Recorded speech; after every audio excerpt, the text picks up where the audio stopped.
The story starts and we see some YouTube streamers, like Christian Ronaldo, often use to live stream their daily lives. However, the number of viewers on their streams never went above 100. Despite that, he wasn't someone who gave up easily. One day he decided to do outdoor streaming and add a bit of thrill to his content. During one such stream, Aldo playfully threw a basketball into the garden of an old abandoned-looking bungalow. They rang the doorbell, but no one responded.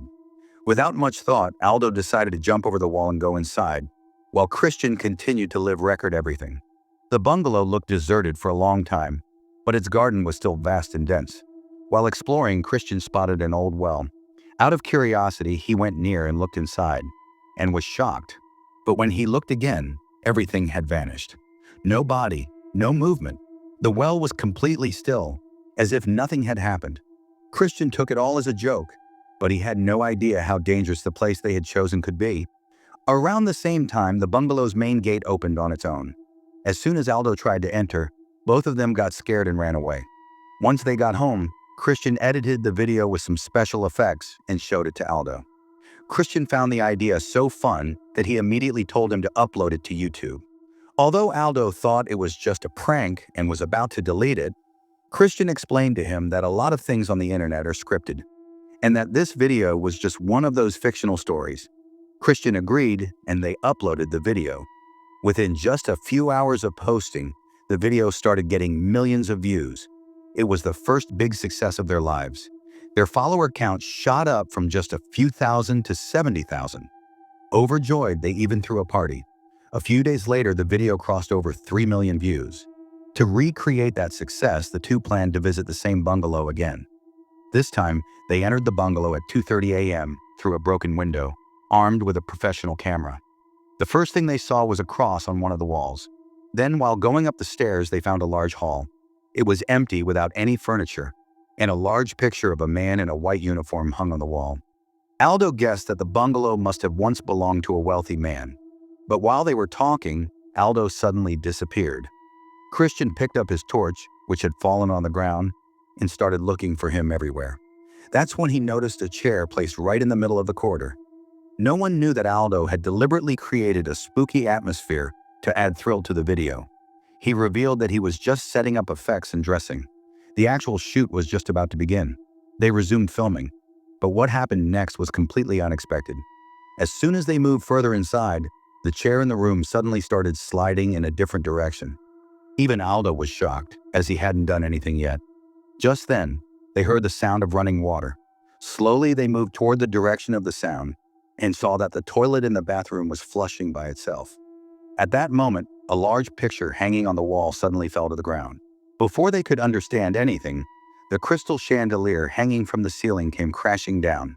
Christian was now completely terrified and wanted to leave immediately. But Aldo wasn't ready to give up so easily. The name and fame he had recently gained from a viral video. He didn't want to let it go. He explained to Christian that the scarier the video, the more people would watch it. Christian agreed again, and both of them headed toward the bungalow's living room. There stood an old grand piano that immediately caught Aldo's attention. He unknowingly played a few notes on it. Just then, his eyes fell on a photo hanging on the wall. It was of a woman and her child. It was clear that they were probably the former owners of the bungalow. After this, they moved upstairs. One of the rooms was locked. Aldo tried to open it, but it wouldn't budge, so he went off to explore the rest of the place. He saw a goat head trophy hanging on the wall and an old children's bicycle. Suddenly, the locked door opened on its own. Without thinking, they both walked inside. The room was larger than the others. As they entered, they saw a broken necklace lying on the floor. Aldo guessed that this must have been the master bedroom. Just then, Christian noticed a deep red stain on the floor. It looked like blood. Aldo went into the bathroom, where there was a massive massage tub. He exclaimed in surprise, "Man, these rich folks have bathrooms bigger than our entire house." Suddenly, a loud noise echoed again.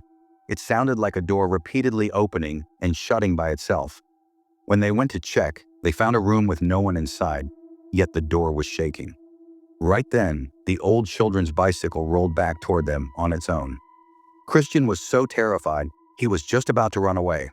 But Aldo jokingly stopped him and said, "Now that we're here, let's finish what we came for." Christian agreed again. The two of them moved toward the main bedroom once more. But this time, Aldo signaled him to stay quiet. Peeking through the crack of the door, Aldo saw a woman talking to a child. Both friends were still stunned by the sight of this mysterious woman when suddenly Christian's basketball rolled in front of them, as if someone had thrown it there. Christian was now terrified. He ran downstairs in fear. When Aldo asked what happened, he replied that things were definitely not right and they should leave immediately. But just then, the sound of a piano playing echoed from somewhere inside the mansion. When they looked in the mirror, they saw a man in a white uniform playing the piano. But in reality, no one was sitting at the piano. This sight chilled them to the bone. Before they could process anything, the large door of the mansion slowly began to open on its own. Terrified, they hid under the stairs. Just then, they saw a man dragging someone into a room. Suddenly, a woman's voice came from behind them. The woman was dressed like an ordinary maid but had a very stern expression on her face. In a harsh tone, she asked, "What are you two doing here?" Christian nervously explained that they thought the house was empty, so they came in. But then, a loud gunshot rang out. When they turned around, the maid had vanished. Even in the dim, eerie light of the mansion, it was clear that Christian's face had turned completely pale. He now wanted to leave without any further argument. But when they tried to open the main door, it was completely locked. They tried all the remaining doors that day as well, but all of them were locked. Now Christian was regretting listening to Aldo and staying behind. Aldo tried to call the police, but as soon as he started giving the address, the phone lost network. Now they had only one option left: to find a way out on their own. Just then, the sound of another door opening was heard. Both of them quickly turned off their torches and hid in a corner. A man entered the room. He had a haura, a large sack or bag, slung over his shoulder. A little while later, the same man came out of the room, but now he had a gun in his hand. He went and sat down in front of the fireplace. They noticed the man's shadow was visible, which meant he wasn't a ghost, but a human. This gave Aldo an idea. He grabbed Christian and ran to the upper floor. There he picked up a large stone and smashed the window pane. Then both of them quickly hid inside a big wardrobe. Hearing the noise, the man came upstairs. He was about to come near the wardrobe when the same maid appeared again. Crying, she asked the man, "Why did you kill my brother?" The man calmly replied, "I just followed the orders I was given." The maid, red with anger, couldn't do anything. She just started cursing him and his entire family. The man grew irritated and shoved her to the ground. At that moment, it seemed like the maid might have noticed Christian and Josh hiding in the wardrobe, but she didn't say anything. Instead, she pulled a small knife from her pocket and slowly began approaching the man. Now both Christian and Josh had only one desire: to get out of that place no matter what. As soon as the maid, left, Aldo took out his rope and made a plan to escape by climbing down through the window. Christian picked up the camera and looked toward the man. He thought the man was dead, but the game wasn't over yet. Both of them descended from the roof and reached the balcony.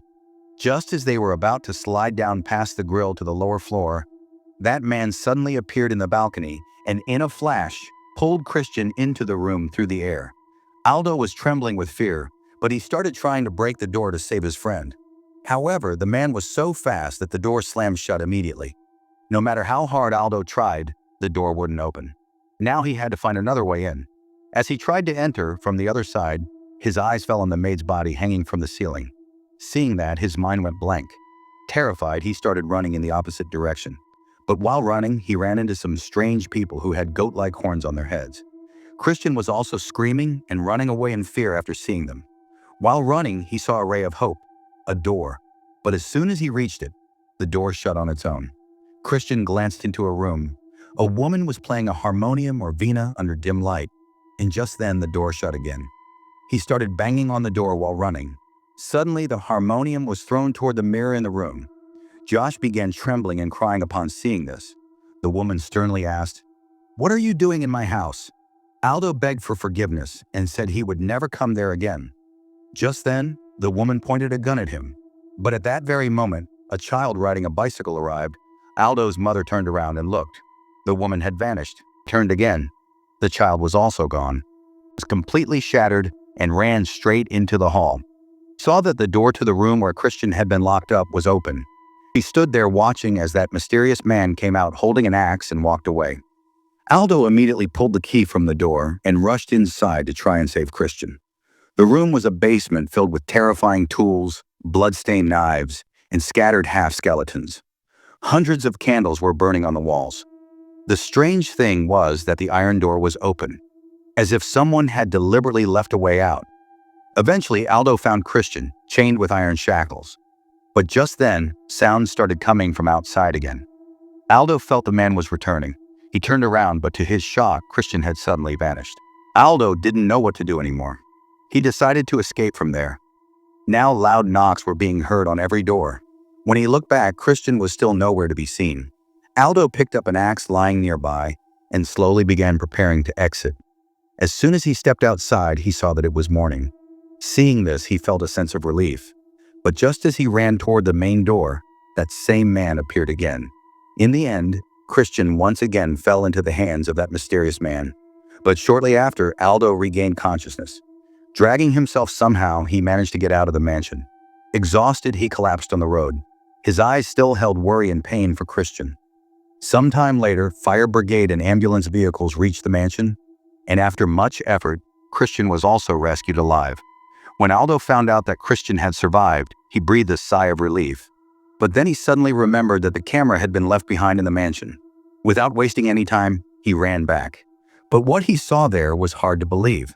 The body that was found in the well at the beginning was none other than Aldo's himself. The footage found in the camera had now become the most crucial link in the mystery. When Christian fully regained consciousness, the police began questioning him about the entire incident.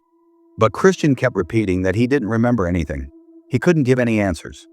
Eventually, the police showed him the camera footage, and what appeared in it was enough to shake anyone to the core.